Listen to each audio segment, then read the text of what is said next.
after a day of lots of good learning.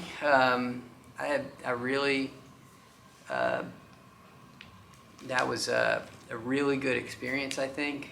I don't know what my time was. I think it's probably in the 5:05 or something. I really don't know. I didn't check. My watch said around 5:05, which doesn't put me in like a PR territory. That would probably be like 10 minutes behind a PR, which is really good.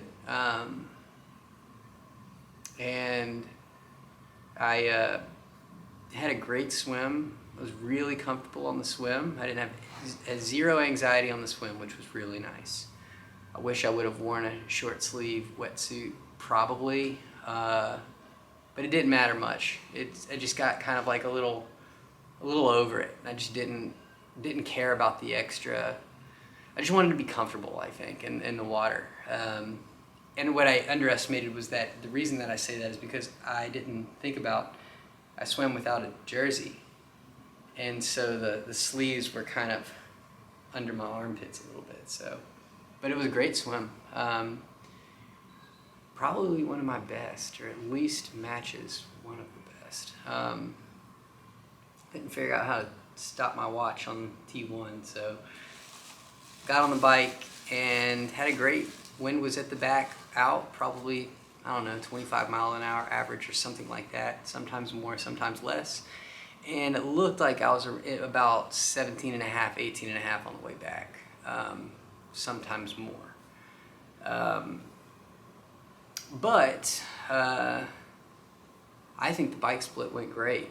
To be honest, I was strategically playing it a little conservative, and then all of a sudden towards like the last 10 miles, it just didn't feel conservative anymore. So I think I lost a little bit of like physical endurance. Maybe it was a nutrition thing, but I really liked what was in my bottles for the bike. That really worked out well for the bike, I think. And then I got on the run, and it was great. I think the run went really, really well, and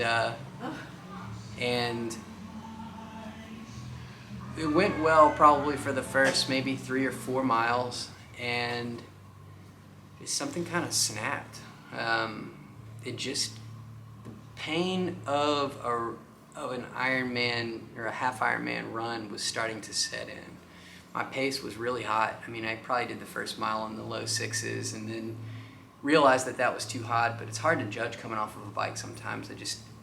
Sometimes it's hard to go slower off of a bike, to be honest, for that first mile or two, because it just feels almost effortless. And then, but I think I probably should have played it that way, a little bit more conservative, and then settled back into around a 7:10 for the first 6 miles or so, and it felt really, really nice, until that moment, which is when the race actually starts. It's like, okay, now this is gonna hurt. You've been going for about,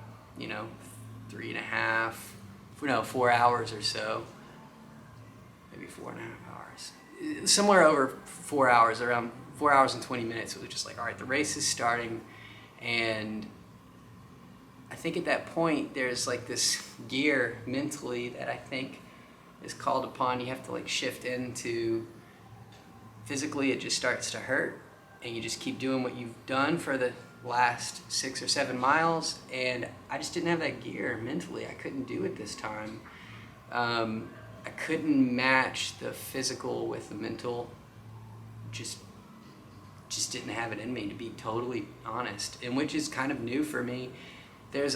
Most of the time I'm operating probably on a better mental game than even a physical game, and this time I was probably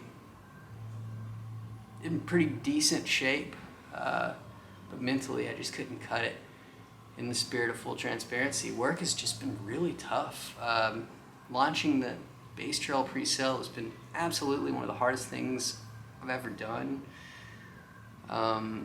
Managing the shipments with all of the COVID delays and not knowing, what's going to happen has been just really, really causing me a lot of,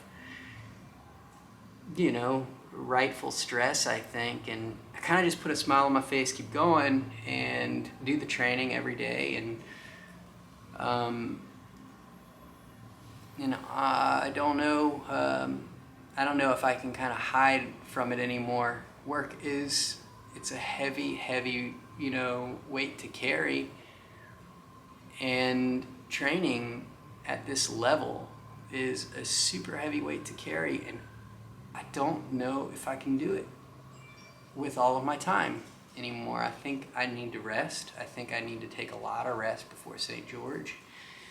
I don't think I'll be racing St. George. I think I'll be attending and I will be a participant in St. George, but I think that I'm probably going to be monitoring my heart rate the whole time and going for what is to be just like a comfortable, really great experience.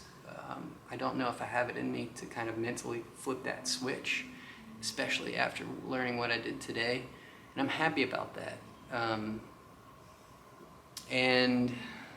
And so I guess the moral of this story is when life seems to be very heavy and things are mentally tasking, whether they be in like family or work or this or that, it's hard to match it sometimes with the physical training component. If this is our hobby and this is what we do in our off time, then you have two buckets of like physical time stress, and then work is a physical mental stress, and those need likely to be reconciled. It's probably a new theory I'll start to come up with, and it all has kind of been bubbling up in the past few weeks. And I said it around the turn of the year, which is I had a resolution to try and enjoy training more.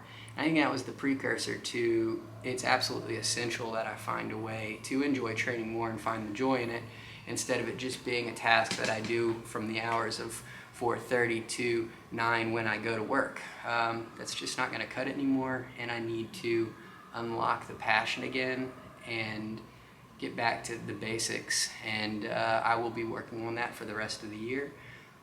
Thinking about looking into the Austin Rattler as a trail race, 50K at the end of the year, and I'll judge that by if I unlock any great stuff coming off of this experience and this new quest that I have, and I'll judge that when I'm ready to judge it. I'm not ready to judge it right now, and I'm not going to make that decision right now, and I'm just not going to be hasty about it. So keep thinking back when I was living in Lake Charles, Louisiana, and running around the lake and just finding peace in the routine, and not letting the routine become a part of my task list, just to check it off for a metric or something like that. And it's fun getting better at the craft, and fun getting, finding better times and better splits and this and that, but when it stops becoming something that's so, when you have to locate the joy in it, then I think it's called upon to figure that out. Did I have joy today? Yes, 90% of it was, but did the last part of it where I wasn't able to go into that mental game, flip that switch, really illuminate the fact that I don't know if I have that intensity mode in me right now? Probably. And so I'll do some reflecting on that. And that's my race recap. Beautiful race, well run, great time. Honestly, just a perfect experience. People are still out there right now, and it's been amazing. So that's what I got today. I will catch y'all later. Hope this was insightful or informative for anybody juggling this, buckets, the life buckets. It's funny how it creeps up like that, and I think that's what it's all about. So adios for now. I'll catch up with y'all later.